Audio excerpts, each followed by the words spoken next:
One of the most important aspects of Monster Hunter's addictive gameplay loop is crafting new armor and weapons in order to hit the guy really hard and make your brain chemicals wiggle. Every monster that you completely evaporate gives you more and more materials to create stronger and stronger tools until you hit the end of the game. And after grinding for hours and hours, you finally craft the perfect endgame build. You do 1 billion million damage and you have every skill you would ever want, just to look like this guy. Before Monster Hunter Generations Ultimate, there was no way to hide your ugly mixette like you can in the newer games. You either had to look like an absolute clown or suck it up and put on the sick ass Royal Ludroth coat that gives you plus 1 point of, let's see here, water attack? How exciting. At most, you were able to change the colors of your armor, but that was only added in 3 Ultimate, so unfortunately you had to be ugly in every game prior. Even stranger was the fact that they made a bunch of cool armors and weapons, but like they were never actually the kind of weapons that you would want to use for very long. As much as I love the Sleepy Bear Hammer from Rise, you would have to hold me at gunpoint to run anything other than a raw damage hammer build. This problem reached a boiling point around the release of 4 Ultimate.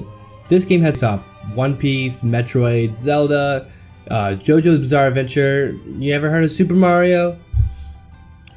But just like before, a lot of these armor pieces just didn't have the best skills. If you wanted to look like Samus Aran, but you're a greatsword player, well, get really excited to have skills like Element Attack Up. Great. After like nearly 4 entire generations of this phenomenon, Capcom decided, hey, maybe we should let the players wear all the cool ass armor from the rest of the game instead of making them look completely hideous. Women. And so, layered armor, or transmog in this game, was born. Unlike future versions of the mechanic, armors were essentially fused together. You would basically take your really strong, cool chestplate and glue whatever sick-ass outfit you wanted to it. The feature was only available in Generations Ultimate rather than both generation titles. There's a bit of clunkiness that comes with this early version of fashion hunting. However, I feel that it's one of the more interesting iterations even now. There are a lot of fun and interesting armor designs in Generation Ultimate, considering it featured nearly every monster that appears in the series up to then. Some of my favorites being this game's version of Zinogre and Rathalos armor, and the slick and shiny Valtrex armor, and even the Great Ragi armor because it makes you a smoking sexy cowboy. Not to mention the sheer metric ton of collaborations, both new and old, from 4 Ultimate. Your options for style were vast and varied. Then in 2017, Monster Hunter World would release to critical acclaim alongside a new system for layered armor. Instead of having to link armor pieces together, you were now given a separate set of vanity armor slots, allowing players to quickly change out what they were wearing without the need to unfuse their armor pieces and swap them out for different ones. All you need to do is craft the layer armor and you're good to go.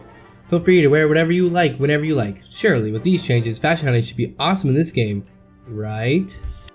Monster Hunter went through several really large changes upon the release of World. However, none is more relevant than the new serious tone and art style. In order to best fit the scale and ecology of World's design philosophy, many of the previously silly and out there aspects of the series were either removed or few and far between. Most of the armor sets that you'll unlock in this game consist of mostly very grounded and less imaginative pieces. Sure, it fits within the tone of World, but you'll find that many of the previously extravagant armor sets have been slightly toned down. I mean, just compare the Rathalos armor from Generations to World. I'm not really a big fan of how strange and bulky this version of the male armor is. The original one just had so much sauce with the spikes and the big shoulder pads. The World version just looks so awkward in comparison, and the female version doesn't even get the right helmet. Holy Jesus! What is that? What the fuck is that? This isn't to say that all the armor in the game is boring. I personally love any piece from Oda Garen, Radabon's strange power suit reminiscent design, or even the Tiziaku's silly floppy ear thing from the female version of the armor. Despite all the system changes made to the layered armor system, there were still a few snags, alongside a lot of the armor looking a bit plain. Prior to the Master Rank expansion, Monster Hunter World Iceborne, layered armor options were extremely limited. Any layered armor came through events and paid DLC. Sure, many of these were pretty interesting, such as a Street Fighter collab, there was Resident Evil, Devil May Cry, and even Mega Man. However, there was almost no way to craft layered armor or normal armor sets. You were either Ryu from Streets or ugly. No in between. The option was only added after Iceborne's release, and nothing could even compare to how expensive these layer sets get near the endgame. Unfortunately for everyone, many of the crafting recipes include items only available in the grinding lands, which is quite possibly the worst possible outcome. They're all littered with spirit vein gems and various other materials that are completely unattainable without stepping foot into the lovely and not at all unbearably lame guiding lands. Meaning, fashion hunting devolved into spending countless hours in the guiding lands, gathering for random materials instead of hunting cool monsters and crafting your drip with their skin. Overall, I think the fashion hunting experience in World is okay at best and painfully boring at worst, but luckily, it didn't take long for Capcom to strike gold. I truly believe that Monster Hunter Rise has the most fun and addicting version of this system ever introduced, even to this day. The options of armor are back to the generation standard with so many different vibrant colors and styles to choose from while maintaining a level of high fidelity that World pioneered. There's a ton of different kinds of armor to craft, both silly and rad as hell.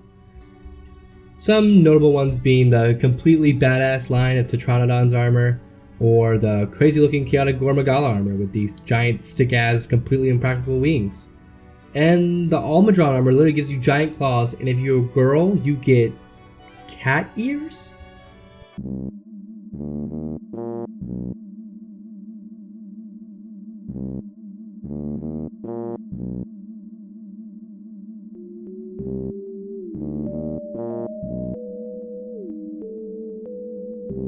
Along with being super fun and imaginative, the layer armor is unlocked early and relatively cheap due to you being able to craft one piece of the set instead of the entire thing like you do in World. With so many options readily available, I find crafting mixed layer sets to be one of the most fun things I have personally ever done in Monster Hunter. In my save file on Steam alone, I have 28 different layered outfits that I have spent hours crafting entirely because of how fun it is to do. Especially so on Master Rank. I have one that kind of makes me look like a pirate, one that makes me look like a ninja, and I even try to make a set that looks like pajamas. It wasn't even remotely in there. On top of being able to wear layered armor and craft it pretty easily, Rise also introduced layered weapons, meaning no longer do you have to suffer the sickening fate of designing the coolest looking outfit just for your stupid gunlance and not match your vibe whatsoever. Not only can you make whatever weapons you want, but this game likely has some of the best selections of weapons in the history of the series. One of my favorite details definitely has to be how every hunting horn has a different song. For example, the fine Kimura flute plays the Kimura village theme when you do an encore. They even use completely different sounding instruments. While the Kimura horn sounds comparable to a flute, the Gormagala uses these scary sounding organ samples. Soon after the release of Monster Hunter Rise Sunbreak, Capcom released quite possibly the greatest gaming DLC ever created by man. The illustrious and glorious Stuffed Weapons.